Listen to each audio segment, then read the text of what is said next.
Hello বন্ধুরা, আজকে আমি তোমাদের সাথে শেয়ার করছি একটি গাছ কৌটোর ভিডিও।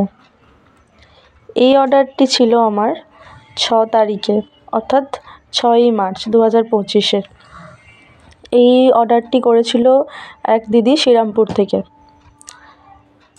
তো তোমাদের সাথে পুরোটা আমি শেয়ার করছি।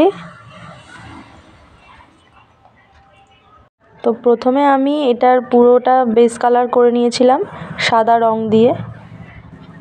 যদিও এটা আমি প্রথমবার করছিলাম গাছ কৌটোটি, তাই জন্য। তারপর আমি এটার ওপর লাল রং করি, সেই ভিডিও ক্লিপটি আমার আর নেওয়া হয়নি, তাই শুধু সাদাটার ভিডিও ক্লিপটাই দেখালাম তোমাদেরকে। তো কাস্টমার যেরকম বলেছিল আমি সেরকমই চেষ্টা করেছি। ওদের নাম লিখে দিয়েছিলাম আর বিয়ের ডেটটাও লিখে দিয়েছিলাম, এবং আমাকে ক্লায়েন্ট বলেছিল যে তার মুকুট আর টোপরের ছবি দিতে, তো সেরকমই দিয়েছিলাম। তো তোমরা জানিও ভিডিওটি কেমন লাগলো। দেখা হচ্ছে পরের ভিডিওতে।